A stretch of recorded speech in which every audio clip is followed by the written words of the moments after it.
తీసుకుంటున్నాం. ఒకటి, ప్రతి ఒక్కరిని బాగు చేయాలనే ఆలోచన, వాళ్ళని గుర్తిస్తూనే ఫ్యామిలీ యాజ్ ఎ యూనిట్ పెట్టుకొని మనం ప్లానింగ్ చేసి ఆ కుటుంబాన్ని ఏ విధంగా పైకి తేగలుగుతాం చేయాలని చెప్పి ముందుకు పోతున్నాం. ఇంకో పక్కన vision, one entrepreneur in one family. ఇది అవర్ గోల్.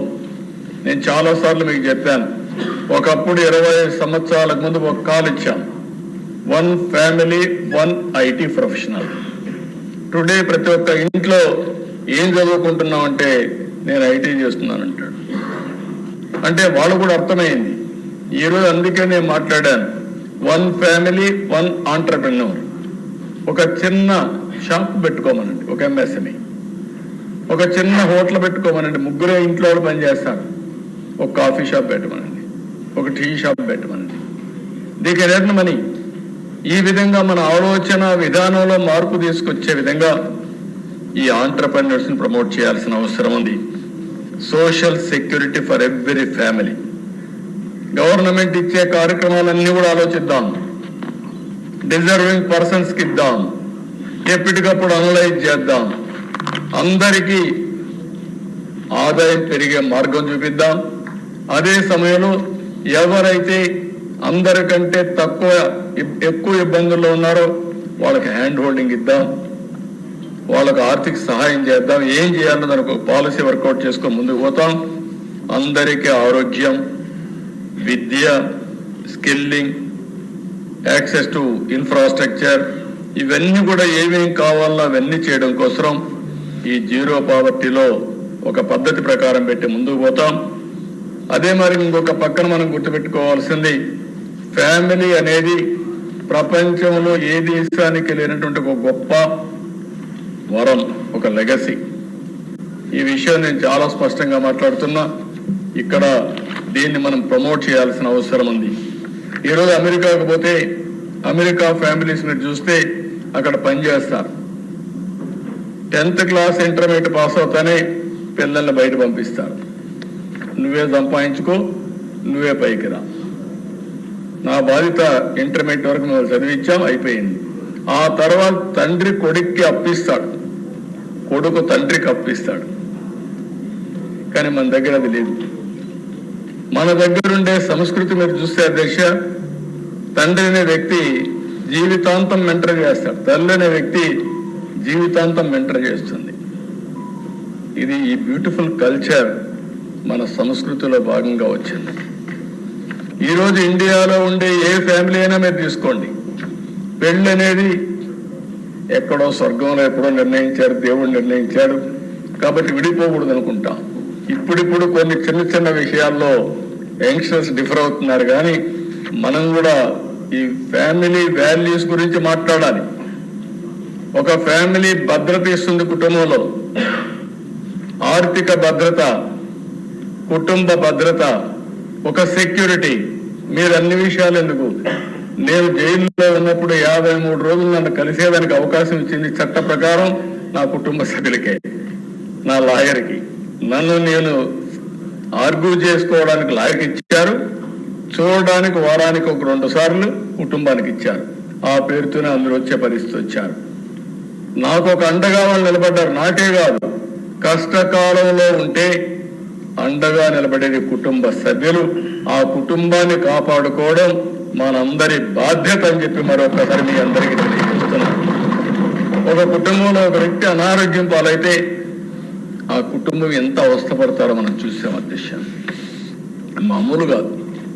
ఒక ఇంట్లో ఒక వ్యక్తి నడవలేకపోతే, అనారోగ్యం పాలైతే వాళ్ళు కూలి పని చేసి ఆ వ్యక్తికి సేవలు చేసి ఆ కుటుంబాన్ని నడిపే పరిస్థితికి వస్తున్నారు. అది భారతదేశానికి ఉండే ఇది. దీన్ని మనం ఎక్కడికక్కడ కాపాడుకుంటూ ముందుకు పోవాల్సిన అవసరం ఉందని చెప్పి కూడా నేను మీకు తెలియజేస్తున్నా. అదే మరిగా దిశ నెక్స్ట్ మీరు చూస్తే ఎంప్లాయ్మెంట్. ఫస్ట్ ఎవ్రీ డే నేను ఆలోచించేది, ఈరోజు ఎంతమంది పేదవాళ్ళకు మనం సహాయం చేశాం. నిన్న పెన్షన్లో మీరు చూశారు, ఎన్నికల ముందు నేను ఒక మాట చెప్పాను, ఒక నెల ఎక్కడన్నా పోతామని నేను చూశాను అధ్యక్ష. మొన్న విజయవాడ వరదలు వచ్చాయి. వరదల్లో నేను ప్రొక్లైన్లో తిరుగుతున్నా. పోతూ పోతూ ఒక దిక్కు నిలబెట్టి ఒక ఆవిడ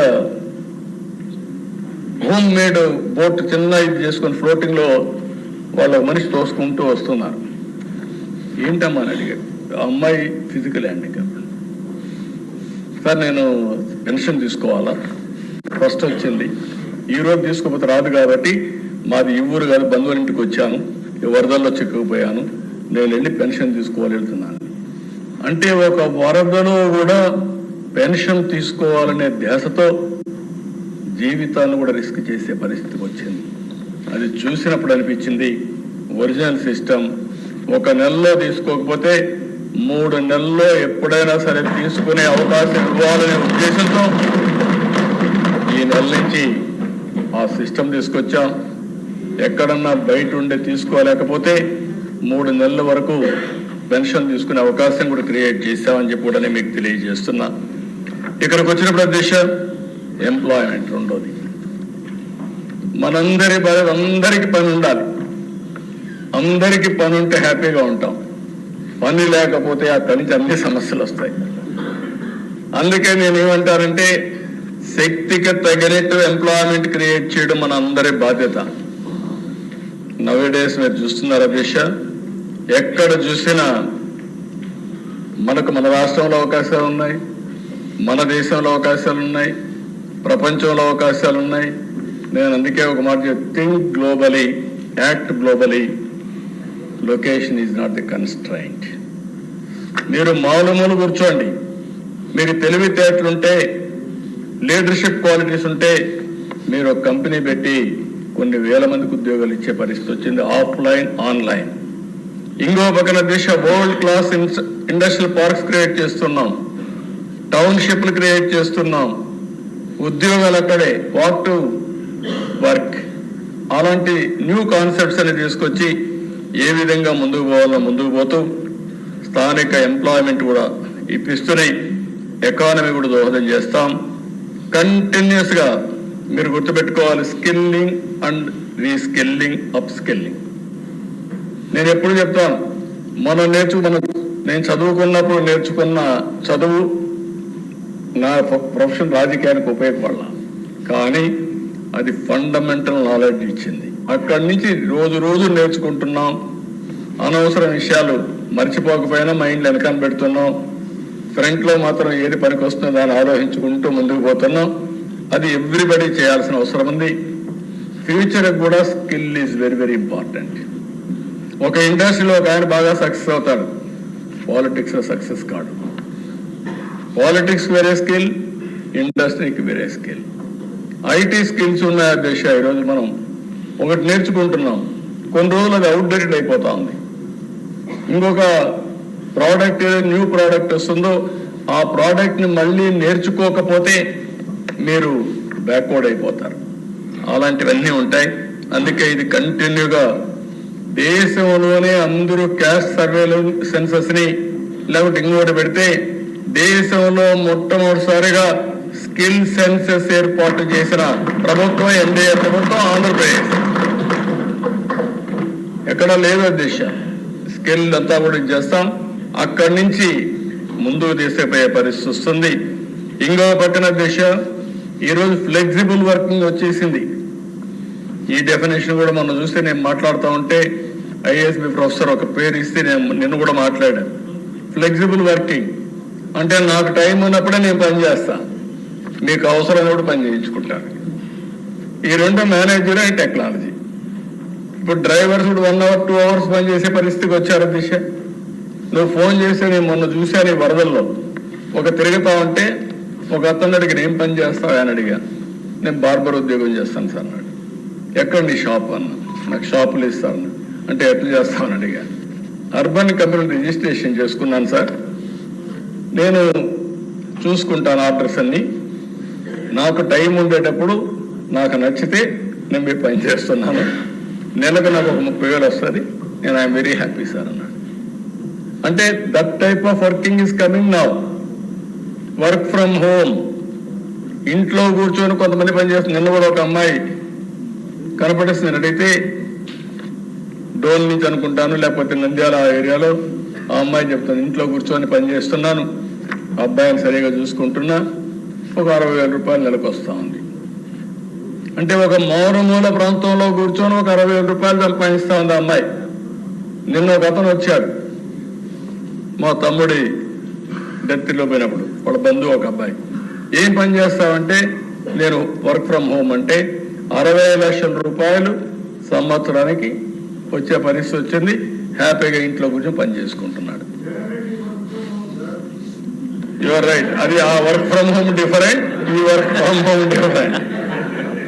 నీకు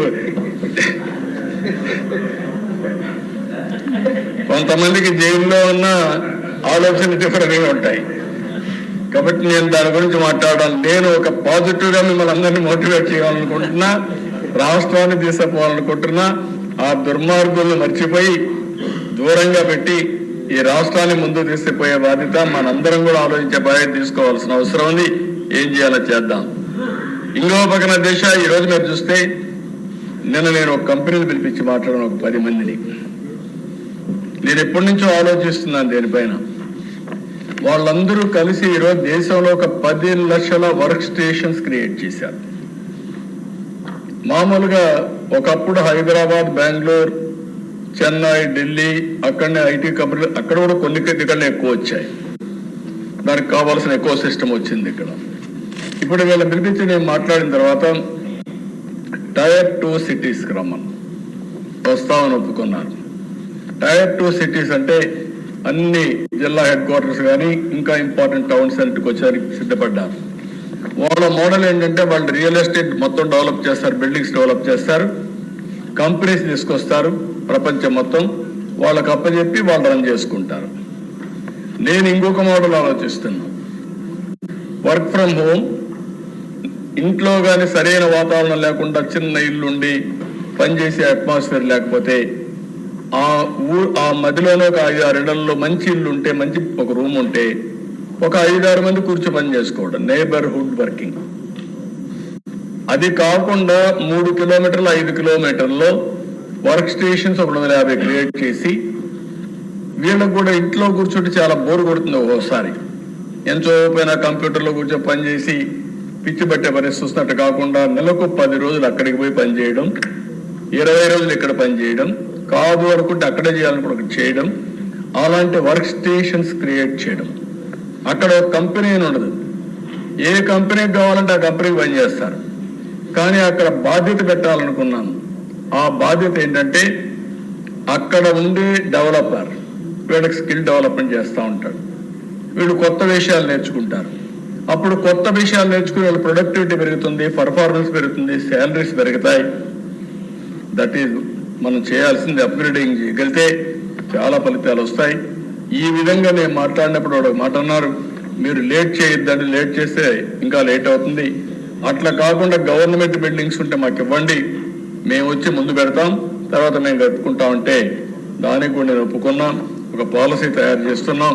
తొందరలోనే ఆ పాలసీ తీసుకొచ్చి మీ నియోజకవర్గంలో చదువుకున్న వ్యక్తులు, వర్చువల్గా పనిచేసే శక్తి ఉండే వ్యక్తుల్ని రెండే మీరు గుర్తుపెట్టుకోవాలి. నాలెడ్జ్ ఎకానమీలో వైట్ కాలర్ అంటే నాలెడ్జ్ ఎకానమీలో వర్చువల్గా కూర్చొని టెక్నాలజీలో పనిచేసే వాళ్ళు కొంతమంది, రెండోది బ్లూ కాలర్. మీ ఊర్లోనే ఎలక్ట్రీషియన్, ఫిట్టర్, లేకపోతే అనేక రకాలైన ఉద్యోగాలు ఉన్నాయి. ఈ రెండు మనం ట్రైనింగ్ ఇవ్వగలిగితే చాలా మందికి ఇండస్ట్రీలు ఇవన్నీ వస్తాయి. ఇవన్నీ క్రియేట్ చేసే పరిస్థితి వస్తుంది. అందుకనే ఆ దేశ ఎంఎస్ఎంఈ పెట్టాం, అక్కడ కూడా పెద్ద ఎత్తున ఉద్యోగాలు ఇప్పిస్తాం.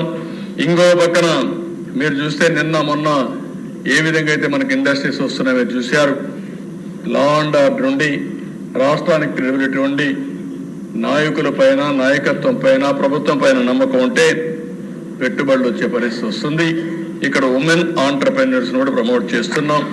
ఇవన్నిటి వల్ల నా ఉద్దేశం ఒకటి, తెలుగుదేశం పార్టీ చాలా స్పష్టంగా, మనం ఎన్డీఏ గవర్నమెంట్ చాలా స్పష్టంగా చెప్పాం, 20 లక్షల మందికి ఉద్యోగాలు ఇవ్వాలనేది మనందరి అభిమతం. దీనికి కట్టుబడి ఉన్నాం. అందుకే నేను ఏది మాట్లాడినా, ఏ ఇన్సెంటివ్ ఇచ్చినా ఫస్ట్ గుర్తుపెట్టుకునేది ఎంప్లాయ్మెంట్, ఎంప్లాయ్మెంట్, ఎంప్లాయ్మెంట్. అది ఒక్కసారి ఇక్కడ లోకల్గా కానీ మనం ఎంప్లాయ్మెంట్ ప్రొవైడ్ చేయగలిగితే, శక్తి సామర్థ్యాలుంటే స్కై ఈజ్ ది లిమిట్. ప్రపంచంలో ఎక్కడన్నా పనిచేయచ్చు. అలాంటి ఉపాధి కల్పిస్తామని చెప్పి కూడా నేను మీకు తెలియజేస్తున్నా. ఇంకో పక్కన దేశ ఈరోజు స్కిల్ డెవలప్మెంట్ అండ్ ఆల్సో ఇవన్నీ మనం మాట్లాడుతున్నాం. మళ్ళీ మీరందరూ కూడా మీ నియోజకవర్గంలో డెమోగ్రఫిక్ మేనేజ్మెంట్, పాపులేషన్ మేనేజ్మెంట్ 2.1 కంటే గ్రోత్ రేట్ ఎక్కువ ఉండాలి. ఇది మనం కానీ సక్సీడ్ అయితే దేశ nothing will beat us India. నేను దీని మీద ప్రత్యేకమైన కార్యక్రమాలు తీసుకుంటున్నాం, ఇన్సెంటివ్స్ ఇస్తాం. జనాభాని మేనేజ్ చేయడం మనందరం టార్గెట్గా పెట్టుకోవాల్సిన అవసరం ఉంది. రెండో దేశ స్కిల్లింగ్ మీద ఇప్పుడు 5వ తరగతి చదివే వాళ్ళు 15 సంవత్సరాల తర్వాత మార్కెట్లోకి వస్తే అప్పుడు ఎలాంటి స్కిల్స్ కావాలో ఇప్పుడే ఆలోచించి సిలబస్ ఇప్పటి నుంచే తయారు చేస్తాం, కరికులం తయారు చేస్తాం. ఆ విధంగా మొత్తం ఆలోచిస్తున్నాం. ఇంకో పక్క హెల్త్ విషయంలో కూడా చాలా స్పష్టంగా టెక్నాలజీ ఉపయోగిస్తాం.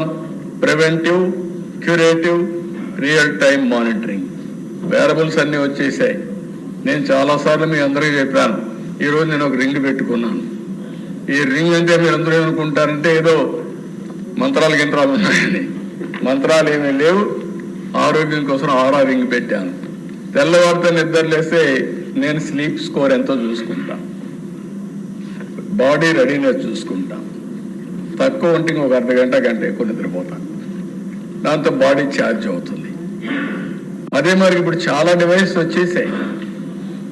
మీ ఆరోగ్యాన్ని కాపాడుకోవడం మీ చేతుల్లో ఉంది. నేను మీకే చెప్పడం లేదు, రాష్ట్ర ప్రజలకు చెప్తున్నా. ఇది తెలివైన వాళ్ళకి చెప్తున్నాను. మనం ఎక్కువ తింటే ఎక్కువ ఆరోగ్యంగా ఉంటామని కార్బోహైడ్రేట్స్ ఎక్కువ తిని షుగర్ తెచ్చుకుంటున్నాం, డయాబెటీస్ తెచ్చుకుంటున్నాం. అక్కడి నుంచి ఓసారి ఎవరేం మాట్లాడినా మీకు ముందు కోపం వస్తుంది. అక్కడి నుంచి లేనిపోయిన సమస్యలు తెచ్చుకుంటూ ఉంటాం.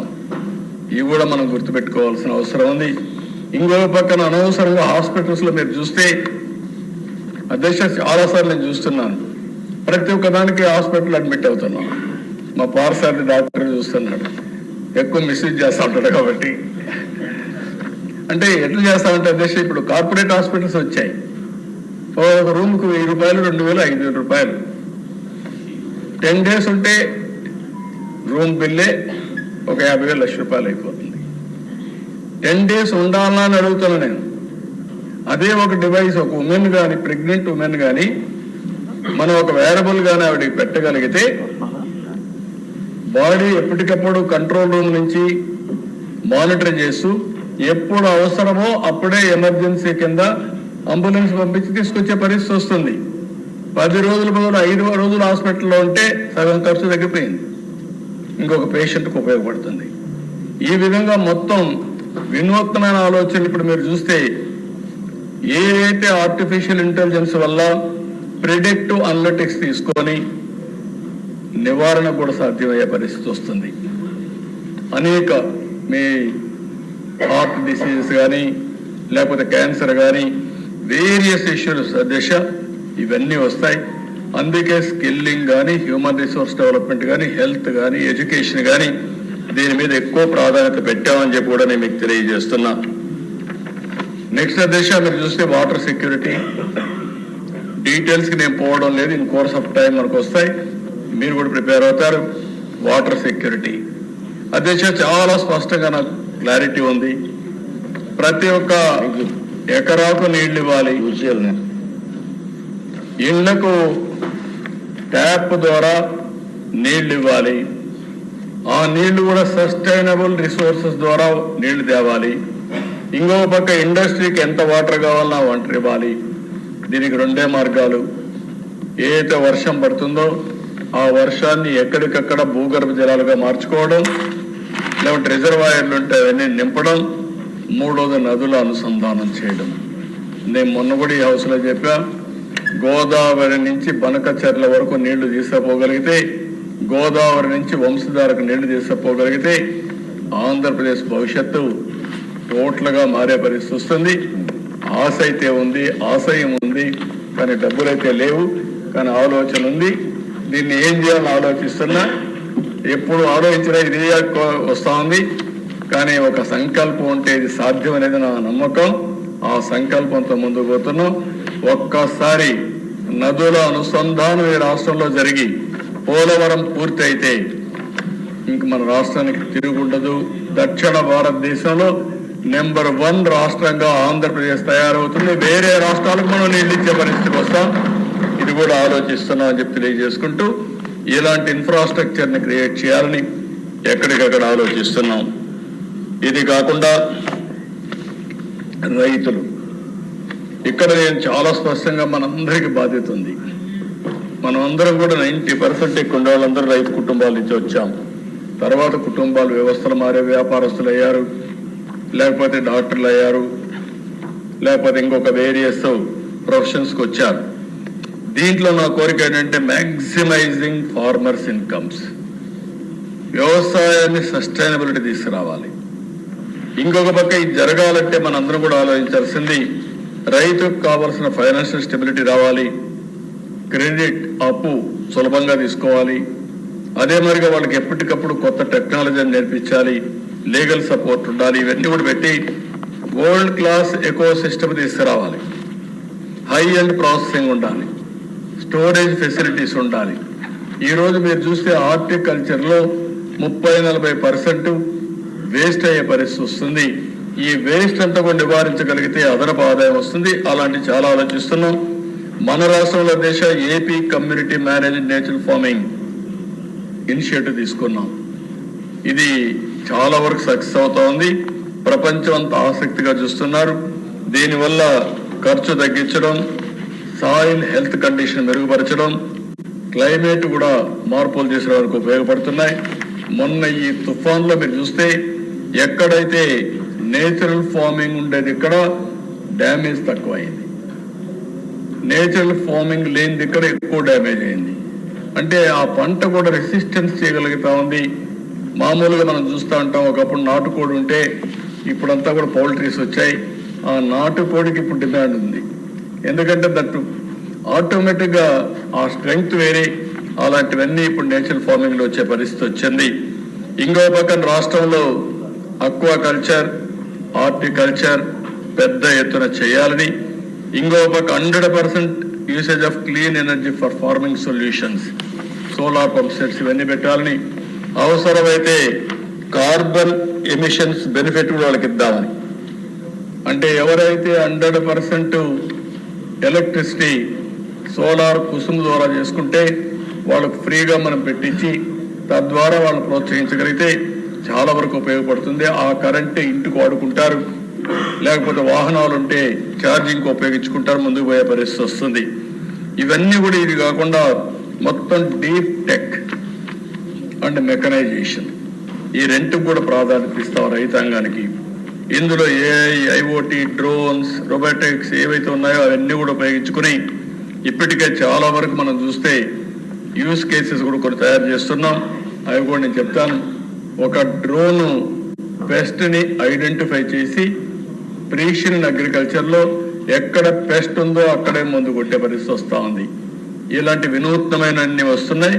క్రాప్ ఎస్టిమేట్ చేయడం, అనలైజ్ చేయడం, దానిపైన ఏ విధంగా ప్రిపేర్నెస్ రావాలి అవన్నీ వస్తాయి. మొత్తం రియల్ టైంలో అసెస్ చేసే పరిస్థితి వస్తుంది. ఇంకొక పక్కన గ్లోబల్ మార్కెట్స్ హబ్గా మన రాష్ట్రం తయారయ్యే అవకాశం ఉంది. ఈరోజు మన దగ్గర తయారయ్యే అక్వా కల్చర్ ప్రపంచం అంతా వెళ్తా ఉంది. నెంబర్ 1 ఇండియాలోనే నెంబర్ 1గా ఉన్నాం. ప్రపంచానికి అక్వా కల్చర్ సప్లై చేసే పరిస్థితికి వచ్చాం. ఈరోజు హార్టికల్చర్లో ప్రపంచానికి ఒక హబ్గా తయారయ్యే పరిస్థితి వస్తుంది. వీటికన్నిటి కూడా ఇంకొక పక్కన మీరు చూస్తే స్పెషలైజ్డ్ హబ్స్ తయారు చేసి అక్వాకల్చర్కి, హార్టికల్చర్కి, మ్యాంగోస్కి, బనానాస్కి, చిల్లీస్, అరకు కాఫీ, ట్రైబల్ ఏరియాలో కల్టివేట్ అయ్యే అరకు కాఫీ ప్రపంచ బ్రాండ్గా తయారయ్యే పరిస్థితికి వచ్చింది. చాలా వరకు దాన్ని ఇంకా ముందు చేసే అవకాశం ఉంది. స్పైసెస్, ఆయిల్ సీడ్స్ మన దగ్గర మీరు చూస్తే ఏదైతే పామ్ ఆయిల్ ఉందో దేశంలో పండించే పామ్ ఆయిల్లో మన దగ్గరనే ఎక్కువ వస్తుంది, ఎక్కువ దిగుబడి కూడా వస్తుంది. ఈ అడ్వాంటేజెస్ ఉపయోగించుకో మనం ముందుకు పోవాల్సిన అవసరం ఉంది. ఇవన్నీ ఉపయోగించుకొని రైతాంగానికి పూర్తిగా హెల్ప్ చేయడం కోసం ఏమేం చేయాలనో అవన్నీ చేస్తామని చెప్పి కూడా నేను మీకు తెలియజేస్తున్నాం. మీరు కూడా ఆలోచించండి. మీకు కూడా అనుభవం ఉంటుంది. మీరు పోయినప్పుడు రైతుకు సమస్య ఉండడమే కాకుండా ఆ సమస్యకు పరిష్కార మార్గం టెక్నాలజీ జోడించి, నాలెడ్జ్ని జోడించి ఏ విధంగా పరిష్కారం చేయగలుగుతాం వస్తే అవన్నీ వర్కౌట్ చేద్దామని చెప్పి కూడా నేను మీకు తెలియజేస్తున్నా. ఇంకో పక్కన గ్లోబల్ బెస్ట్ లాజిస్టిక్స్. ఈరోజు మీరు చూస్తే నేషనల్ హైవేస్ అన్నీ ఉన్నాయి, స్టేట్ హైవేస్ అన్ని లింక్ చేయాలి. ఇంకో పక్కన దీనివల్ల లాస్ట్ మైల్ అన్ని కూడా మనం చేయగలుగుతాం. నేషనల్ హైవేస్ బాగున్నాయి, విలేజ్లో సిమెంట్ రోడ్స్ వస్తున్నాయి, కానీ మధ్యలో ఉండే స్టేట్ హైవేస్ కానీ పంచాయతీ రోడ్స్ కానీ సరిగా లేవు. అది విలేజ్ నుంచి మార్కెట్ కానీ, మండలానికి కానీ, అడ్మినిస్ట్రేటివ్ కానీ, ఎయిర్పోర్ట్ కానీ, రైల్వే స్టేషన్ కానీ మనం కనెక్ట్ చేయగలిగితే వస్తువుల రవాణా లేకుంటే ప్యాసింజర్స్ పోవడానికి ఈజీ అవుతుంది. దీన్ని కూడా ఆలోచిస్తాం. రోడ్ నెట్వర్క్ పర్ఫెక్ట్గా చేయాలని ఆలోచన ఉంది. దీన్ని లాజికల్గా మనం తీసుకుపోవాల్సిన అవసరం ఉంది. ఇంకో పక్కన రైల్ నెట్వర్క్ కూడా మనం డెవలప్ చేసుకోవాలి. ఈరోజు ఏదైతే కలకత్తా నుంచి చెన్నై మనకు బ్రాడ్ గేజ్ ఉంది, 2 lanes ఉన్నాయి. మొన్నే మినిస్టర్ గారు చెప్పారు 2 lanesని రోడ్స్ మారిగానే 4 lanes చేయడానికి ఒక ప్రణాళిక తయారు చేశారు. 4 lanes వస్తే అప్పుడు లోకల్ ట్రైన్స్ వస్తాయి, ఎక్స్ప్రెస్ ట్రైన్స్ వస్తాయి. అప్పుడు ఈజీగా రైలు కూడా నెట్వర్క్ చేసుకోగలిగితే కాస్ట్ చాలా తగ్గే పరిస్థితి వస్తుంది. ఇది కూడా వర్కౌట్ చేస్తున్నాం అని చెప్పి కూడా నేను మీకు తెలియజేస్తున్నా. ఇంకో పక్కన దిశ పోర్ట్లు ఉన్నాయి. ఈస్ట్ కోర్ట్లో మనం సెంట్రల్ ప్లేస్లో ఉన్నాం. మ్యానుఫ్యాక్చరింగ్ హబ్గా తయారు చేసుకునే అవకాశం ఉంది. అందుకే ఒక 2 మెగా పోర్ట్ని ఇంకా మిగిలిన పోర్ట్లు అనుసంధానం చేసుకోగలిగితే ఈస్ట్ కోస్ట్లో ఇండియాలో లాజిస్టిక్స్ హబ్గా ఆంధ్రప్రదేశ్ తయారవుతున్న దిశ. ఇప్పటికే 3 ఎయిర్పోర్ట్లు ఉన్నాయి, ఇంకా ఎక్కువ ఉన్నాయి. మెయిన్ ఎయిర్పోర్ట్లు విశాఖపట్నం, అమరావతి, తిరుపతి ఇంటర్నేషనల్ ఎయిర్పోర్ట్స్గా తయారు చేసుకునే అవకాశం ఉంది.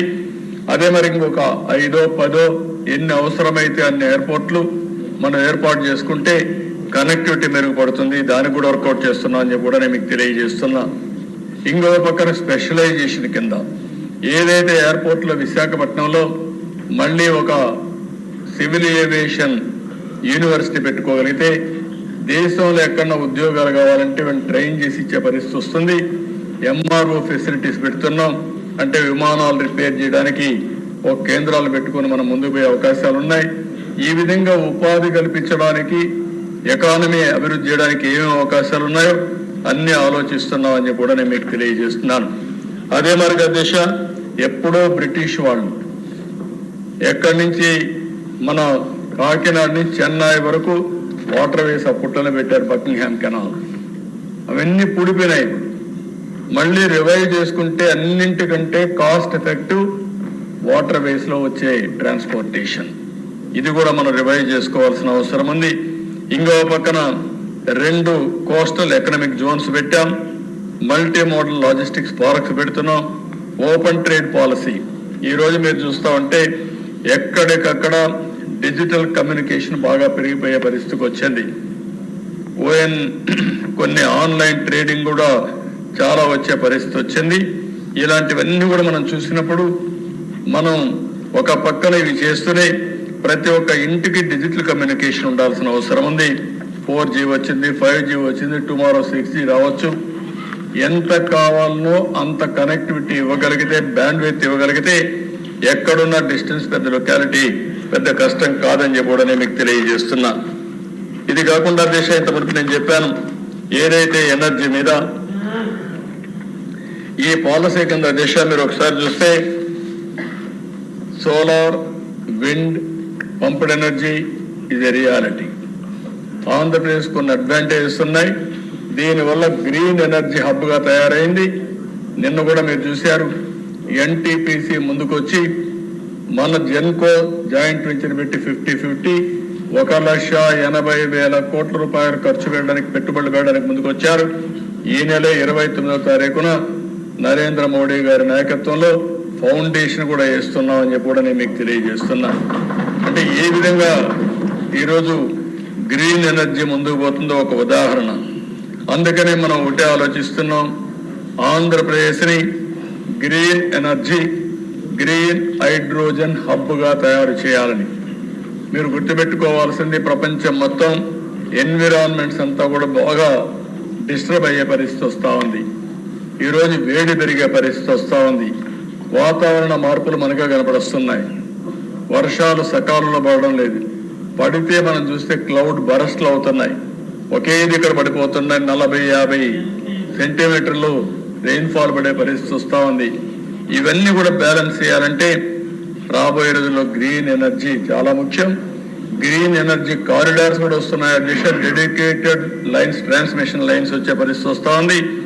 ఇవన్నీ ఉపయోగించి నేను డెమోక్రటైజేషన్ ఆఫ్ పవర్ జనరేషన్ అంటున్నా. ఎవరు కావాలంటే కరెంటు వాళ్లే ఉత్పత్తి చేసుకోవచ్చు.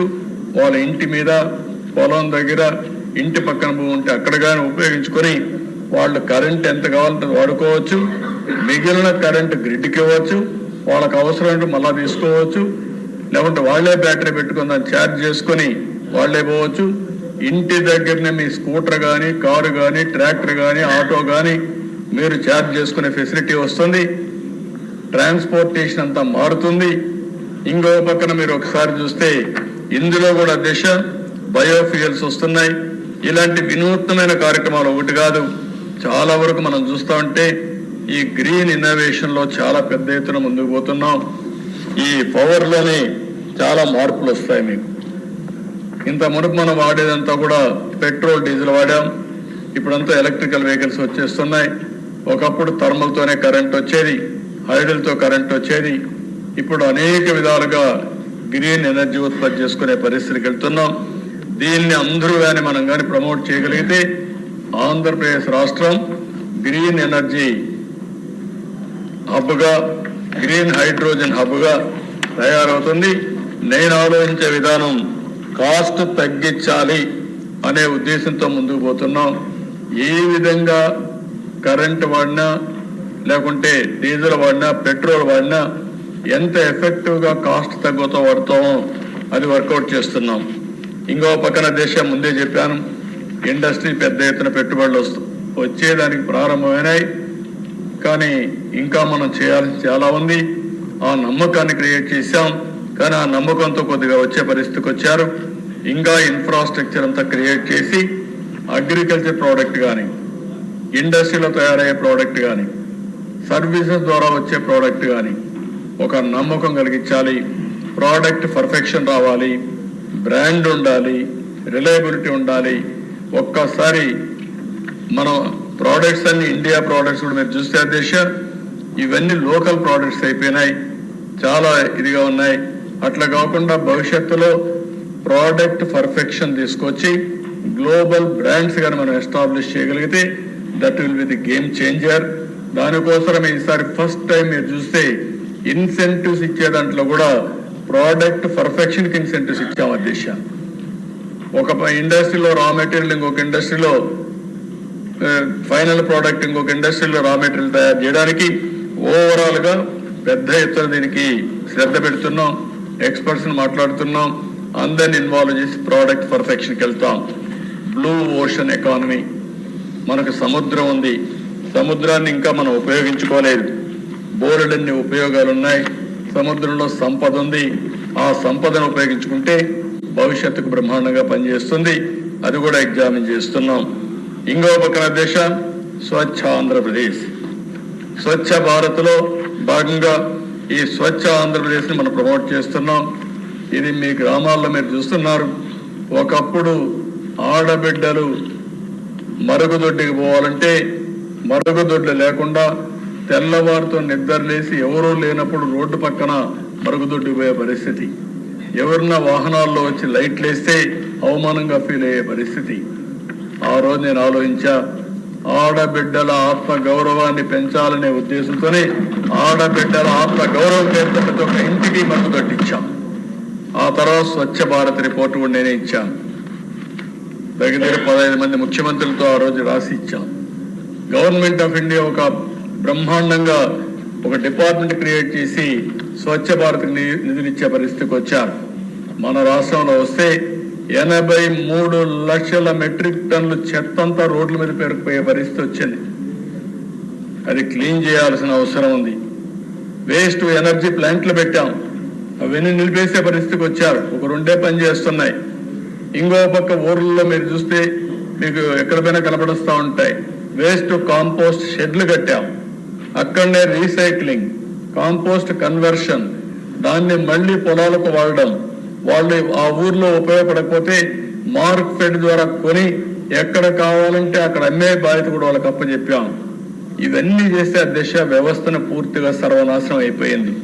మళ్ళీ నేను ఒకటే చెప్తున్నా, స్వచ్ఛ భారత్, స్వచ్ఛ ఆంధ్రప్రదేశ్ మనందరి కళ.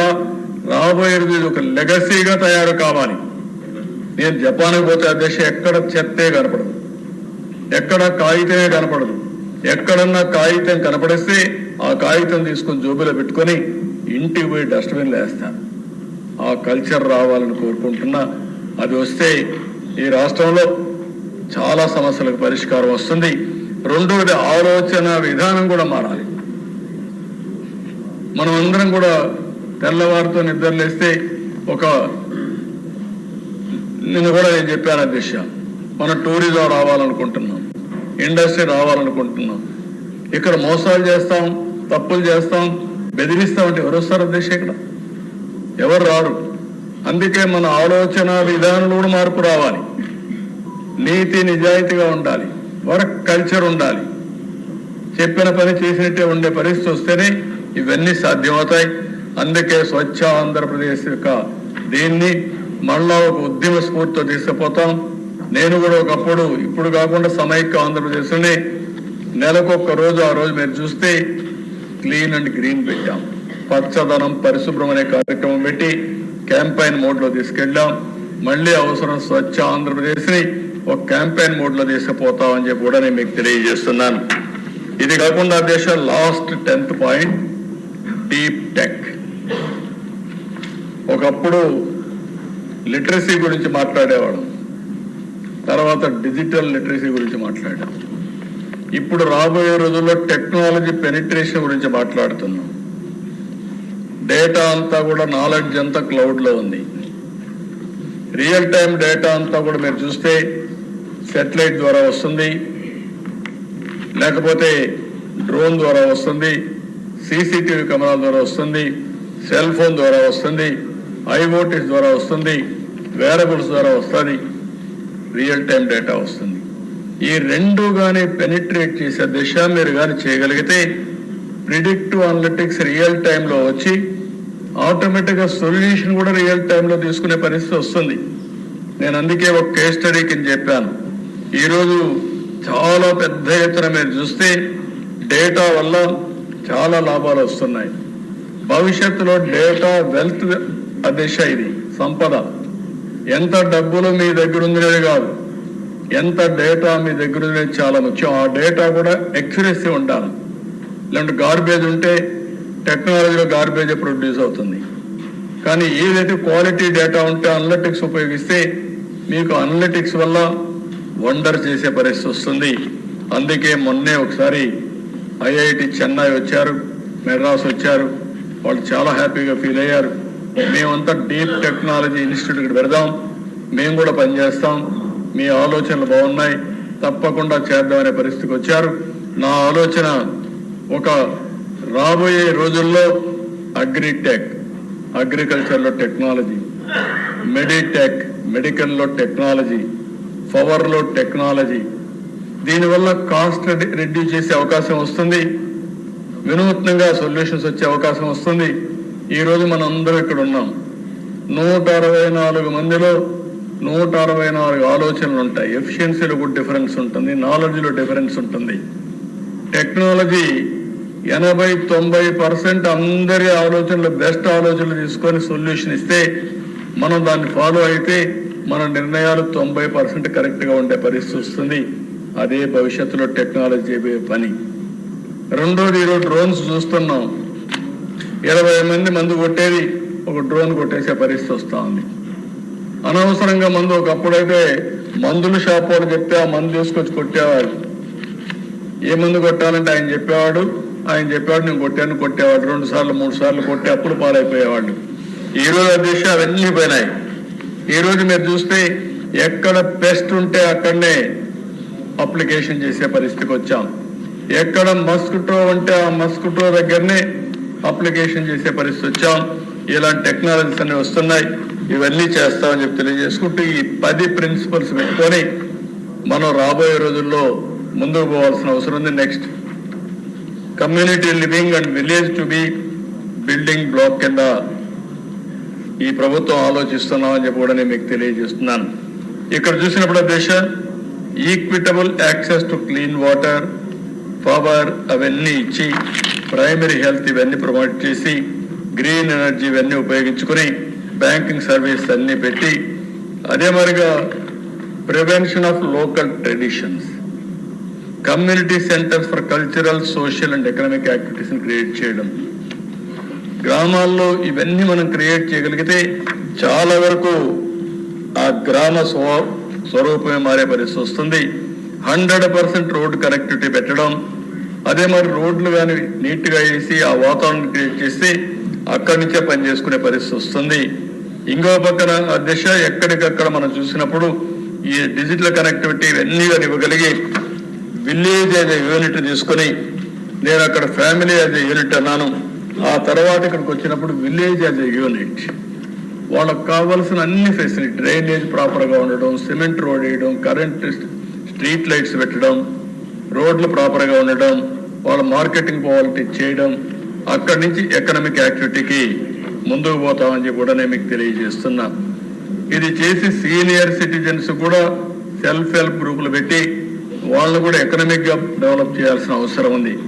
అధ్యక్ష, ఈరోజు నేను ప్రమోట్ చేసేది మీకందరూ కూడా గుర్తుపెట్టుకోవాల్సింది, మనిషి బ్రతికినంత వరకు పనిచేస్తే ఫిజికల్గా మెంటల్గా స్ట్రాంగ్గా ఉంటారు, ఓల్డ్ ఏజ్ కూడా తగ్గుతుంది. ఎప్పుడైతే మీరు రిటైర్ అవుతారో అక్కడి నుంచి మీరు సిక్ అయిపోతారు.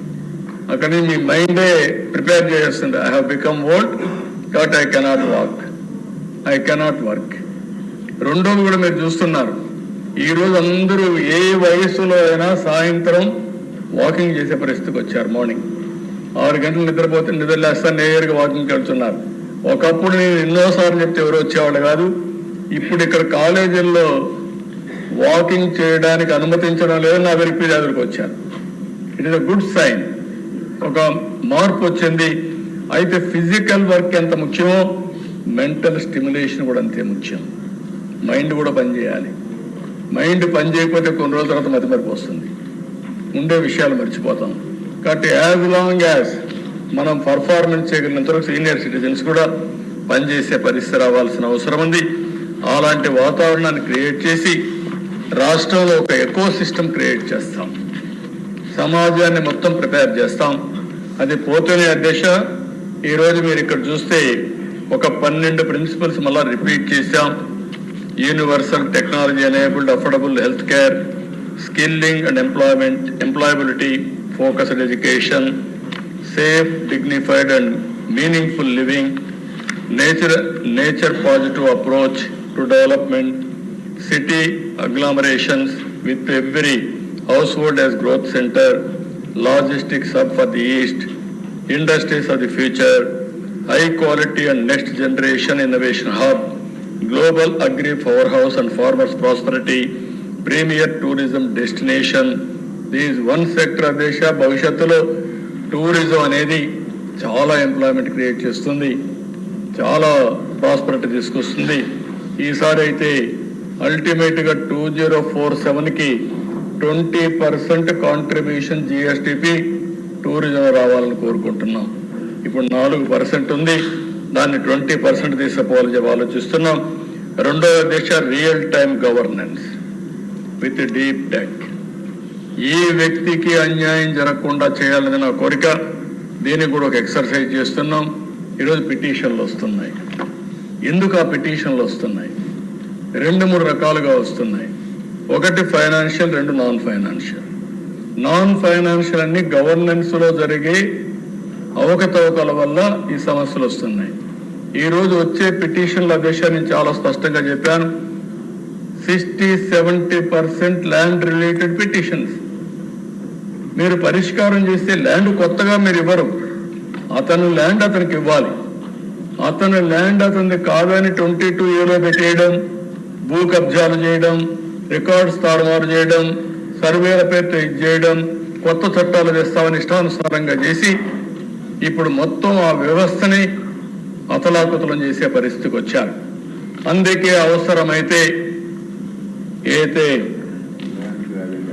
ల్యాండ్ గ్రాబింగ్ యాక్ట్ తీసుకొచ్చాం, ఇంకా కొన్ని సదస్సులు పెడతాం, రెవెన్యూ సదస్సులు పెడతాం, మొత్తం వాస్తవాలు ఎస్టాబ్లిష్ చేస్తాం.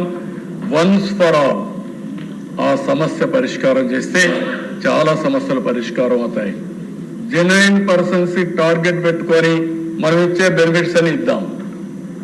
ఈ రెండు చేయగలిగితే 95% అది ప్రాబ్లమ్స్ పిటిషన్లన్నీ తగ్గుతాయి. లేకపోతే నేను ఎక్కడ పోయినా కాగితాలు ఇస్తున్నారు, మీరు ఎక్కడ పోయినా కాగితాలు ఇస్తున్నారు, ఆ కాగితాలు ఇచ్చిన తర్వాత 2 సార్లు 3 సార్లు చూసి ఏం పని కాలేదు, మీకు ఇస్తే లాభం లేదు అని మనల్ని అడిగే పరిస్థితికి వస్తున్నారు. దీనికే నేను చాలా సీరియస్గా ఆలోచిస్తున్నా. అది అయిన తర్వాత డెవలప్మెంట్ లేకపోతే ఎంపవర్మెంట్ చేయాల్సిన అవసరం ఉంది. ఇవన్నీ కూడా ఏమేం చేయాలనో ప్రభుత్వం చాలా సీరియస్గా ఆలోచిస్తున్నాం అని చెప్పి కూడా నేను మీకు తెలియజేసుకుంటున్నాను. ఇవన్నీ చేస్తూనే ఇంకొక పక్కన ఈరోజు మీరు చూస్తే ఇది అట్ గ్లాన్స్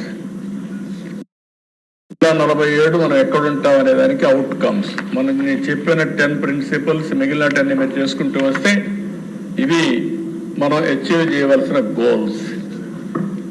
మీకు ఇప్పుడు 5,30,00,000 జనాభా ఉంది, ఇది 5,80,00,000 అవుతుంది అనుకుంటున్నాం. Social profile 100% literacy, 100% literacy as on today 72%. Economic profile 170 billion currently, అది 2.4 ట్రిలియన్ ఎకానమీ కావాలి. GSDP 2.4 trillion. అచ్చెన్నాయుడు గారు అప్పుడే పెద్దలు వాసన పని లేదు, కష్టపడితే సాధ్యం, కొంచెం కష్టపడదాం, సాధిస్తాం, దానికి ఏం చేయాలో వర్కౌట్ చేద్దాం. ఇంకో పక్కన మీరు చూస్తే life expectancy as on today 70.6, average 70.6 years బతుకుతున్నారు. అది 85 ఇయర్స్కి వెళ్తుంది. ఇంకో పక్కన female labour force participation rate as on today 45.8, అది 80% తీసుకెళ్తాం. ఇంట్లో కూర్చొని కూడా ఆడబిడ్డలు డబ్బులు సంపాదించే మార్గం చూపిస్తాం. చాలా మంది పోస్ట్ గ్రాడ్యుయేట్స్ అదే మరి ఐటీ ఇళ్ల దగ్గరుండి టైం వేస్ట్ చేస్తున్నారు, వాళ్ళకు కూడా ఏం చేయాలో చేపిస్తాం. ఇంకో పక్కన 3,200 కరెంట్లీ జిఎస్టిపి పర్ క్యాపిటా, దాన్ని 42,000 తీసుకెళ్ళాలి. పర్ క్యాపిటా 47కు చిరునామా ఏదంటే దానికి చిరునామాగా ఆంధ్రప్రదేశ్ ఉండాల్సిన అవసరం ఉంది. ఇది జరుగుతుంది. ఇది కూడా మీరు ఒకటి గుర్తుపెట్టుకోవాలి. ఇక్కడ చదువుకొని అమెరికాకు పోతే 25 ఏళ్లలో అమెరికాలో తలసరి ఆదాయం భారతీయుంది $1,20,000. $1,20,000 ఆదాయం అక్కడ వస్తే ఇక్కడ మాత్రం 3,200, 3,000 అంటే ఎన్ని రెట్లు? 40 రెట్లు. ఇక్కడ చదువుకున్న మన బిడ్డలు అమెరికాకు పోయి ఇక్కడ వాళ్ళకంటే 40 రెట్లు ఆదాయాన్ని పెంచుకున్నారంటే అది చదువుకుండే ప్రాధాన్యత. అందుకని మనం అందరం గుర్తుపెట్టుకోవాలి, సాధ్యం అసాధ్యం కాదు, ఆ డైరెక్షన్లో మనం ముందు తీసుకుపోవాల్సిన అవసరం. దాంట్లో ఇప్పుడు నేను చెప్పే 42,000 47కి అప్పుడు వాళ్ళ ఆదాయం $1,20,000 కాదు, 10 లక్షలు $20,000 వచ్చేసే పరిస్థితి వస్తుంది. ఇంకో పక్కన అర్బనైజేషన్ పాపులేషన్ ఇప్పుడు 36%, దాన్ని 60% చేయాలని, అన్ఎంప్లాయ్మెంట్ రేట్ 4.1 ఇప్పుడు అది 2 రావాలని, అది కూడా ఉండకూడదని అందరూ పనిచేసే మనస్తత్వాన్ని ఏర్పాటు చేసుకోవాలి. అందుకే దానికి కూడా శ్రద్ధ పెడతాం. ఎక్స్పోర్ట్స్ ఈరోజు $19.3 బిలియన్ ఈరోజు, అది 450కి తీసుకుపోవాలనేది ఉద్దేశం అని చెప్పి కూడా నేను మీకు తెలియజేస్తున్నా. ఇది బ్రాడ్గా కంట్రోల్స్ పెట్టుకున్నాం. ఇవన్నీ కూడా సోషల్ ఇండికేటర్స్, ఎకనామిక్ ఇండికేటర్స్ అన్నీ వచ్చాయి. దీన్ని ఏ విధంగా తీసుకుపోవడానికి మనం ఆలోచిస్తాం. ఇప్పుడే మీరు చూస్తే చాలా పాలసీలు తీసుకొచ్చాం. నేను ఎప్పుడూ చెప్తాను, ఒక పబ్లిక్ పాలసీ ట్రాన్స్ఫార్మ్స్ ఫ్యూచర్. ఒక పబ్లిక్ పాలసీ జీవితాలను మారుస్తుంది, దేశాల భవిష్యత్తును మారుస్తుంది. పాలసీ ఉంటేనే చాలదు, ఆ పాలసీని అమలు చేసే నాయకత్వం కావాలి. అవన్నీ చేయగలిగితే ఏదైనా సాధ్యం. ఇప్పుడే మనం శాండ్ పాలసీ తీసుకొచ్చాం, లిక్కర్ పాలసీ తీసుకొచ్చాం, ఏపీ ఇండస్ట్రియల్ డెవలప్మెంట్ పాలసీ 4.0 తీసుకొచ్చాం, AP MSME entrepreneurship development policy 4.0 తీసుకొచ్చాం, ఏపీ ఫుడ్ ప్రాసెసింగ్ పాలసీ తీసుకొచ్చాం, ఏపీ ఎలక్ట్రానిక్ పాలసీ తీసుకొచ్చాం, ఏపీ ఇండస్ట్రియల్ పార్క్ పాలసీ తీసుకొచ్చాం, AP integrated clean energy policy తీసుకొచ్చాం, ఏపీ టూరిజం పాలసీ తీసుకొచ్చాం, AP sports policy 24-29, AP drone policy, AP water policy, AP skill development policy, scrapping of 2 children చేసి demographic management కోసం ఒక policy తీసుకొచ్చాం. ఇవి as on today వచ్చాయి. ఇంకొక 5-10 పాలసీలు వస్తాయి. అల్టిమేట్ గా పాలసీ ఫ్రేమ్ వర్క్ కూడా రెడీ అవుతా ఉంది. ఇంకా ఇది ఎగ్జిక్యూషనే మన పని. ఇది ఎగ్జిక్యూషన్ చేయగలిగితే ఏదైనా సాధ్యం. అందుకే దీనికి ఎక్కడ పాలసీలు కావాలని పాలసీ ఫ్రేమ్ వర్క్ ఇస్తాం. ఇంకెవరికి డిస్క్రిప్షన్ లేదు. ఎవరు వచ్చినా వాళ్ళకి ఏం కావాలో ఫెసిలిటేట్ చేసుకుంటూ ముందుకు పోతాం. నెక్స్ట్ ఇక్కడికి వచ్చినప్పుడు ఈ పాలసీల ప్రభావం అప్పుడే మన మీద కనపడుస్తూ ఉంది. పాలసీలు ఉంటేనే సరిపోదు, దానికి సరైన నాయకత్వం ఇచ్చే ఆలోచన మనకు ఉండాల్సిన అవసరం ఉంది. ఈరోజు ల్యాండ్ అలాట్మెంట్ చేస్తే ఏపీఐసిలో 3,500 కోట్లు పెట్టుబడులు వచ్చాయి. 9,573 కోట్ల మందికి ఉద్యోగాలు వస్తున్నాయి. మల్లవల్లి ఇండస్ట్రియల్ పార్క్ నాశనం చేస్తే మళ్ళా స్ట్రీమ్ లైన్ చేశాం. 4,000 కోట్లు పెట్టుబడి వస్తుంది. 30,000 మందికి ఉద్యోగాలు వస్తాయి. ఎస్ఐపిబి ఇండస్ట్రీస్ అన్ని కూడా Mittal steel plant, LG electronics ఇవి ఇచ్చాం. 73,000 కోట్ల రూపాయలు ఒకే మీటింగ్లో క్లియర్ చేశాం. దీంట్లో 27,891 మందికి ఉద్యోగాలు వస్తున్నాయి. ఎస్ఐపిబి ఎనర్జీ కింద 11,900 కోట్లు క్లియర్ చేశాం. 6,075 కోట్లు వస్తాయి. 6,075 మందికి ఉద్యోగాలు వస్తాయి. ఎన్టీపీసీ ఇప్పుడే చెప్పాను, పిఎం ఈజ్ లేయింగ్ ఫౌండేషన్ అని 1,81,000 కోట్లకు ఫేజ్ 1, ఫేజ్ 2, ఫేజ్ 3 చేస్తున్నారు. 1,22,500 మందికి ఉద్యోగాలు వస్తాయి. ఎన్హెచ్పిసి 1,00,000 కోట్లు పెట్టుబడి పెడుతున్నారు. 7,000 మందికి ఉద్యోగాలు వస్తాయి. రిలయన్స్ సిబిజీ ఏదైతే ఉందో దానికి 65,000 కోట్లు పెడుతున్నారు. 2,50,000 మందికి ఉద్యోగాలు వస్తున్నాయి. మొత్తం ఇప్పటికి చూస్తే 4,38,400 కోట్ల రూపాయల పెట్టుబడితో 4,53,039 మందికి ఉద్యోగాలు వచ్చే అవకాశం ఉంది. దీన్ని ఎక్కడికక్కడ పర్యవేక్షిస్తున్నాం. ఇప్పుడు మీరందరూ గుర్తుపెట్టుకోవాల్సింది, ఒక పాలసీని ఇవ్వడమే కాకుండా ఆ పాలసీని ఆచరించడంలో, మార్కెట్ చేయడంలో, ప్రాసెస్ చేయడంలో పర్ఫెక్ట్గా చేస్తే అవి సాధ్యం అవుతుంది.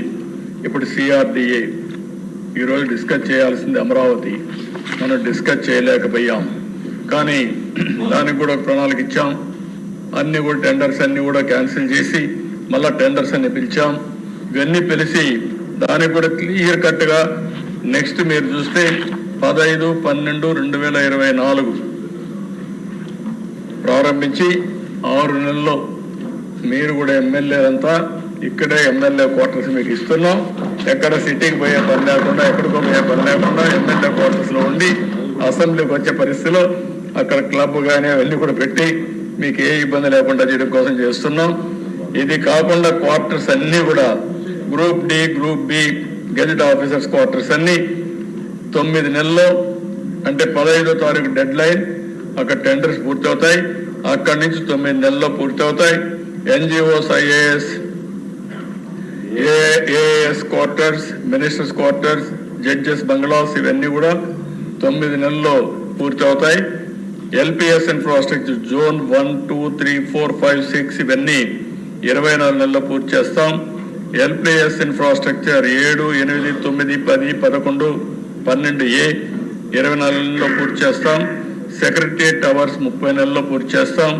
హైకోర్టు 30 నెలలు, అసెంబ్లీ 30 నెలలు, public private sector land allotments అన్ని కూడా పూర్తి చేసి బిల్డింగ్లు కూడా 24 నెలల్లో పూర్తి చేయాలనుకుంటున్నాం. మాక్సిమం 30 నెలల్లో 3 దగ్గర 30 నెలలు అంటే లెస్ దెన్ 3 ఇయర్స్.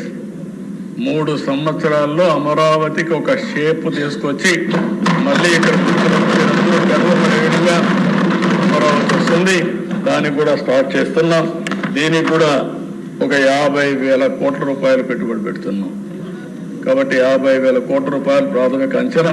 దీనికోసం ముందుకు పోతున్నాం అని చెప్పి కూడా నేను మీకు తెలియజేస్తున్నా. ఇది నీకు చాలా కోరిక ఉంది,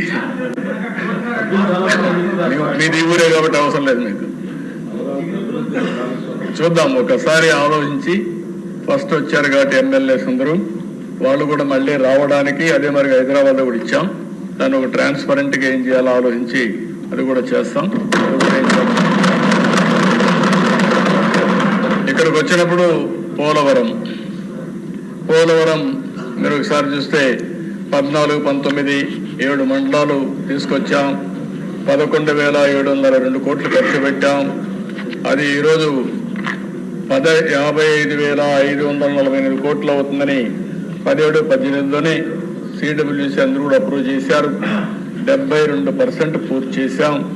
ఇంకో పక్క వరల్డ్ రికార్డ్, అది Guinness record, 32,315 cubic metre concrete వేయించాం. అదే మరి వీళ్ళు వచ్చిన తర్వాత మీరు చూస్తే 3.84% పనులు చేసి మొత్తం డ్యామేజ్ చేసి డయాఫామ్ వాల్ నాశనం చేస్తే ఇప్పుడు మళ్ళా డయాఫామ్ వాల్ కొత్తగా కట్టే పరిస్థితికి వచ్చాం. ఏదేమైనా వే ఫార్వర్డ్ మీరు చూస్తే 12,157 కోట్లు గవర్నమెంట్ ఆఫ్ ఇండియా ఇచ్చారు. అదే మరి ఈరోజు చూస్తే డయాఫామ్ వాల్ కూడా ఏజెన్సీని ఫిక్స్ చేసేసాం.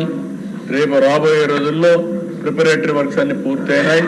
డయాఫామ్ వాల్ అయితే మార్చి 2026కు పూర్తవుతుంది. ప్రాజెక్ట్ పూర్తిగా డిసెంబర్ 2027 లోపల ఎట్టి పరిస్థితుల్లో పోలవరం ప్రాజెక్టు పూర్తి చేసి జాతికి అంకితం చేస్తాం. నెక్స్ట్, ఇది పోలవరం సైట్ ప్రాజెక్ట్. ఇప్పుడు ఇది మీకు బ్రాడ్గా చూపించినప్పుడు ఏ విధంగా ప్రిపేర్ చేసి చూపించాం, 10 ప్రిన్సిపల్స్ చూపించాం, మిగిలిన ఫ్యామిలీ వ్యవస్థ ఇవన్నీ కూడా చెప్పాం.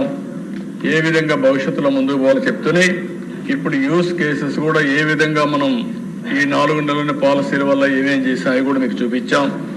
ఈరోజు భవిష్యత్తులో మానిటరింగ్ మెకానిజానికి leadership council, steering committee, state లెవెల్లో ఒక విజన్ మేనేజ్మెంట్ యూనిట్ పెడుతున్నాం.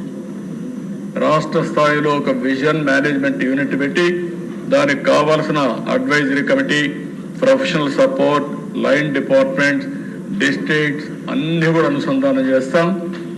ఏదైతే మనందరం గుర్తుపెట్టుకోవాల్సింది, మానిటరింగ్ మెకానిజం ఎగ్జిక్యూషన్ పర్ఫెక్ట్గా ఉంటే మనం అనుకున్న లక్ష్యాలన్నీ కూడా కరెక్ట్గా ఉంటాయి. అందుకని స్టేట్ లెవెల్లో ఒక మెకానిజం తయారు చేస్తున్నాం. ఇది అయిన తర్వాత డిస్ట్రిక్ట్ లెవెల్లో డిస్ట్రిక్ట్ విజన్ మేనేజ్మెంట్ యూనిట్ ఒకటి తయారు చేస్తాం. Economic growth, quality of life, real time governance అన్ని కూడా పెట్టి అక్కడనే మానిటర్ చేస్తూ వాళ్ళు చేసే యాక్టివిటీస్ అన్ని ఆన్లైన్లో అనుసంధానం చేసి రియల్ టైంలో మానిటర్ చేసే పరిస్థితి వస్తుంది. అదే సమయంలో మండల్ లెవెల్లో కూడా ఇది చేసి ముందుకు పోతున్నాం. అంటే 3 లెవెల్స్లో, 1 స్టేట్, 2 డిస్ట్రిక్ట్, 3 మండల్ లెవెల్లో కూడా చేస్తాం. దీనికి విజన్ డాక్యుమెంట్స్ అనేవి తయారు చేసుకొని ముందుకు పోతాం. ఇక్కడ క్లియర్గా key performance indicators, standard operation procedures అన్నీ పెడతాం. ఏ వ్యక్తి ఏ విధంగా పనిచేయాలి, పని చేయకపోతే స్టాండర్డ్ టైంలో పని చేయకపోతే ఎందుకు చేయలేదు, నెక్స్ట్ ఏ విధంగా ఎక్సలరేట్ కావాలి, అవసరమైతే కొంచెం అడ్మినిస్ట్రేటివ్ రిఫార్మ్స్ కూడా తీసుకొస్తాం. టెక్నాలజీ పెరిగింది, బిజినెస్ రూల్స్ అన్ని ఓల్డ్లో ఉన్నాయి, అవి అవుట్డేటెడ్గా ఉన్నాయి. ఇప్పుడు టెక్నాలజీ అంతా కూడా ఫ్యూచరిస్టిక్గా వచ్చేసింది. ఈ 2 అనుసంధానం చేసి ఏ విధంగా చేయాలనో మొత్తం ఆలోచించి దానికి కూడా రిఫార్మ్ చేస్తాం. రాష్ట్రాన్ని మొత్తం మనం చూస్తే అమెరికాలో ప్రెసిడెంట్ ట్రంప్ వస్తానే ఒక 2-3 టాప్ పీపుల్ని పెట్టి కంట్రీలో అడ్మినిస్ట్రేటివ్ రిఫార్మ్స్ తీసుకొచ్చారు. మనం కూడా ఎవరైతే ఎలాన్ మస్క్ అని రామస్వామిని 2 పెట్టి వారు కూడా తెచ్చే పరిస్థితి వచ్చారు. మనం కూడా అవన్నీ ఆలోచిస్తాం.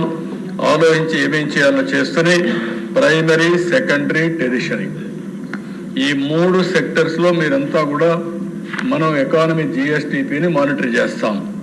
ఇంకొక పక్కన మనం సేవలు అందిస్తూ ఉంటాం. ఒకటి మనం ఇచ్చే వెల్ఫేర్, రెండు మనం ఇచ్చే రెగ్యులేటరీ సర్వీసెస్. ఇవన్నీ కూడా వేరియస్ థింగ్స్ పెట్టుకొని అల్టిమేట్గా ప్రజలకు సాటిస్ఫాక్షన్ ఉండే విధంగా ట్రాన్స్పరెంట్గా ఎక్కడికక్కడ పనులు చేసే విధానానికి శ్రీకారం చుడతాం. దీనివల్ల చాలా వరకు ఒక పాజిటివ్ అట్మాస్ఫియర్ క్రియేట్ అవుతుంది, ప్రజలు కూడా ముందుకు వచ్చే పరిస్థితి వస్తుంది. అదే మరి ఎక్కడికక్కడ క్లియర్ మెజరబుల్ ఆబ్జెక్టివ్స్ పెట్టుకుంటూనే, అదే మరి ఇంకొక పక్కన మీరు చూస్తే division and roles and responsibility అక్కడ డిస్ట్రిక్ట్ మండల్ లెవెల్కి తీసేపోయి అన్ని ఏరియాల్లో జవాబుదారీతనం తీసుకొస్తాం. రేపు రాబోయే రోజుల్లో ఒక ఆఫీసర్, ఇప్పుడు నేను చూస్తున్నాను, మానవతా దృక్పథంతో హ్యూమన్ యాంగిల్లో మీరు ఆలోచించి సమస్యల పరిష్కారం చేయమంటే మనం ఒక పిటిషన్ పంపిస్తే ఆయన పైకి పంపిస్తాడు, కిందికి పంపిస్తాడు, డిస్పోజ్ అయిపోయింది అంటాడు. ఇది కరెక్ట్ డిస్పోజల్ కాదు. డిస్పోజల్ అంటే ఆ సమస్యకు పరిష్కార మార్గం చూపించడం, హ్యూమన్ యాంగిల్లో ఆలోచించడం. అంతేకాకుండా పక్క వాళ్ళకు పంపిస్తే మళ్ళా అతను తిరుగుతానే ఉంటాడు. 5 ఏళ్ళు 10 ఏళ్ళు 20 ఏళ్ళు తిరుగుతున్నారు, జీవితాంతం తిరిగే పరిస్థితి వచ్చారు. తిరిగి తిరిగి విసిగిపోయి కొంతమంది జీవితాలు వదులుకునే పరిస్థితికి వచ్చారు. కొంతమంది అయితే లిటిగెంట్స్గా తయారైపోయి సమాజం పట్లనే అసహించుకునే పరిస్థితికి వచ్చారు. అందుకే దీనికి ఎక్కడో ఇక్కడ పరిష్కార మార్గం పెట్టాలి. నేను అదే ఆలోచిస్తున్నా. టెక్నాలజీ ఒక హ్యాండీగా వచ్చింది, దీన్ని కూడా ఉపయోగించుకుందాం. ఉపయోగించుకుని నేను రాష్ట్రంలో ఉండే అధికార యంత్రాంగానికి పిలిపిస్తున్నాను. ఈ రాష్ట్రం బాగా నష్టపోయాం. ఇప్పుడు కూడా తెలివైన వాళ్ళు ఇక్కడ ఉన్నారు, కానీ ఇక్కడ ఉండే వాళ్ళు ప్రపంచం అంతా రాణిస్తున్నారు, కానీ ఇక్కడ రాణించలేకపోతున్నారు. దానికి కారణం ఏంటి? ఈరోజు దక్షిణ భారతదేశంలో తక్కువ జిఎస్టిపి వచ్చే రాష్ట్రం, తక్కువ ఆదాయం వచ్చే రాష్ట్రం, తక్కువ తలసరి ఆదాయం వచ్చే రాష్ట్రం ఆంధ్రప్రదేశ్ రాష్ట్రం. ఇది ఏమాత్రం కూడా ఆమోదయోగ్యం కాదు.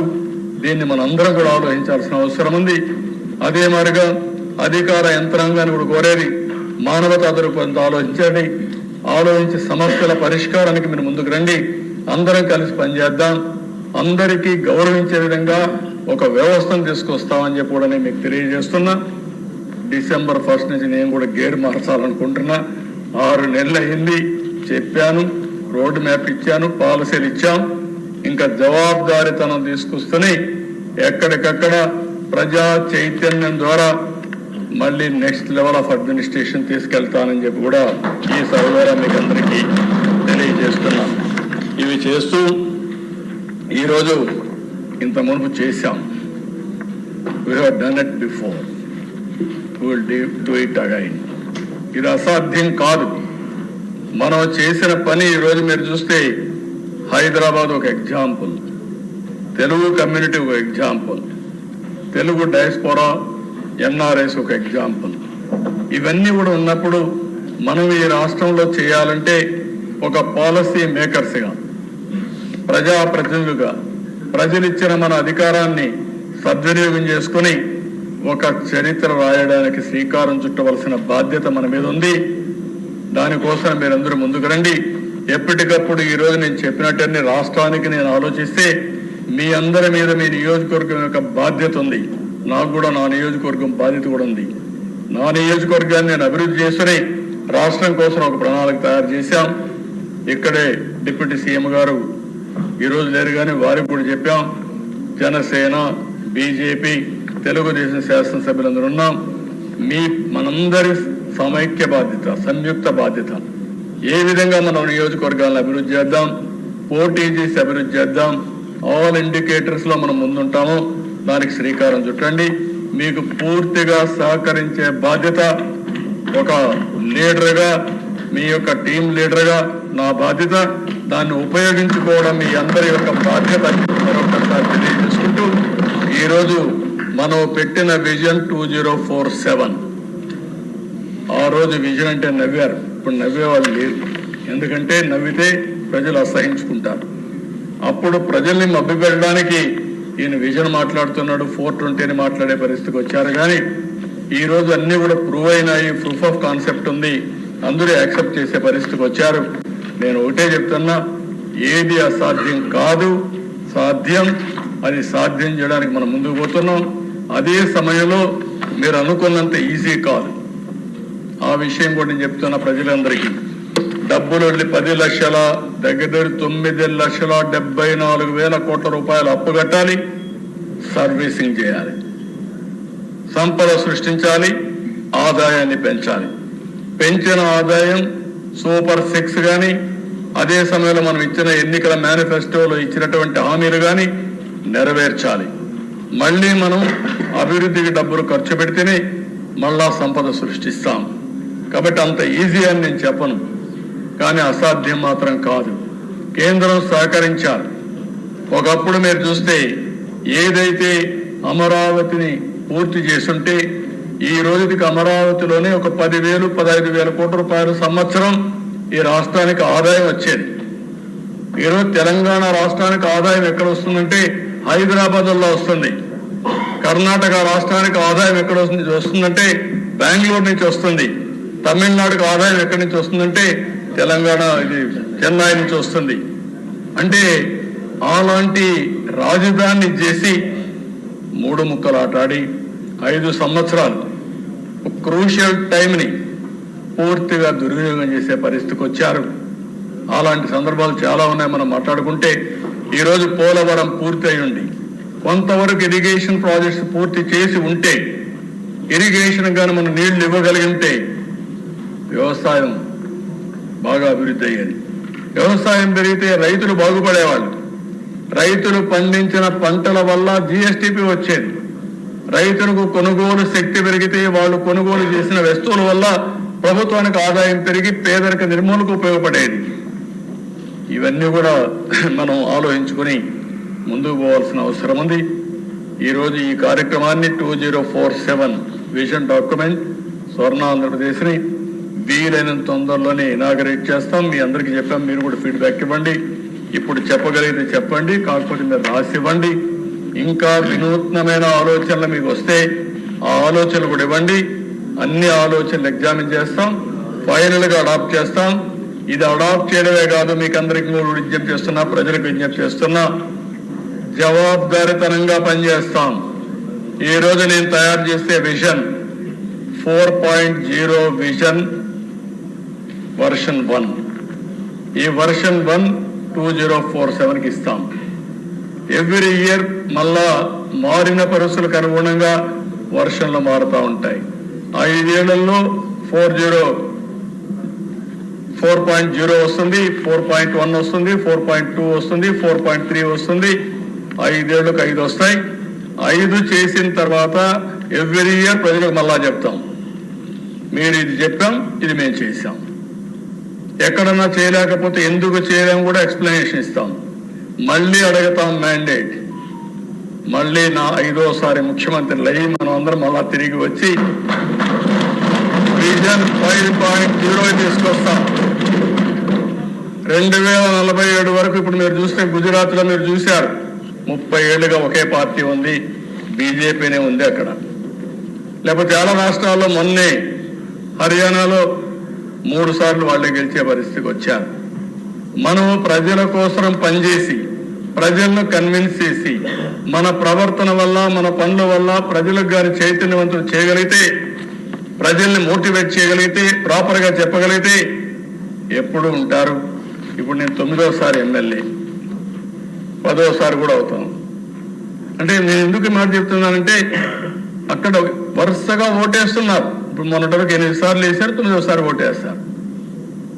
ఓటేసిన ప్రజలకు మనం ఏం చేస్తున్నాం అనేది ఇంపార్టెంట్, మన ప్రవర్తన ఇంపార్టెంట్. వాళ్ళు మనల్ని ఆమోదించాలి, వాళ్ళ కోసం మనం పనిచేసిన నమ్మకాన్ని కలిగించాలి. వాళ్ళ జీవితాల్లో మార్పు తీసుకురాగలిగితే ప్రజలు మనతోనే ఉంటారు. అది చేయాలని మిమ్మల్ని కోరుకుంటూ ఆ దిశగా మీరందరూ ఆలోచించి ముందుకు వస్తారని చెప్పి మరొక్కసారి విజ్ఞప్తి చేస్తూ అందరికీ నమస్కారాలు. రాష్ట్ర ప్రజలందరికీ కోరుతున్న దిశ మీ ద్వారా ఈరోజు మేము ఇచ్చిన డాక్యుమెంట్ ఒక చరిత్ర. ఇక్కడ ఎమ్మెల్యేస్ మీ నియోజకవర్గంలో మీరేం చేస్తారో ఆలోచించండి. ప్రజలు కూడా 2047కి మీరు ఎక్కడుంటారో మీరు కూడా ఆలోచించండి. అన్ని విధాల మీకు చేయూతనివ్వడం, అందుబాటులో ఉండడం, అన్ని విధాల అభివృద్ధి చేయడం మా బాధ్యత. చేసినప్పుడు మీరు కూడా భాగస్వాములయ్యి, మీరు కూడా చర్చించుకుని, మీరు కూడా తదనుగుణంగా ప్రణాళికలు తయారు చేసుకుంటే మీరు కూడా పైకి వచ్చే అవకాశం ఉంటుంది. అది కూడా మీరు ఆలోచించండి. ఇంకా మనం డిస్కస్ చేద్దాం. ఈరోజు టైం తక్కువ ఉంది కాబట్టి నేను ఎక్కువ పోవడం లేదు. ఇంకా ప్రజలు కూడా చర్చిస్తాం. చర్చించి దీనికి ఒక దీర్ఘకాలంలో వాళ్ళందరి భవిష్యత్తుకి ఏం చేయాలో చేస్తామని చెప్పి కూడా తెలియజేసుకుంటూ ప్రజలందరూ కూడా ఒక విజన్ తయారు చేసుకోండి. మీ కుటుంబానికి 2047కు మా కుటుంబం ఇక్కడ ఉండాలి అని మీరు ఒక ఆలోచన చేయండి. ఆ ఆలోచన చేయగలిగితే అది వినూత్నమైన మార్పులు తీసుకొస్తుంది. మీ కుటుంబం యొక్క ముఖ చిత్రమే మార్చే పరిస్థితి వస్తుంది. ఇది కూడా ఆలోచించాల్సిందిగా కోరుకుంటూ ఇది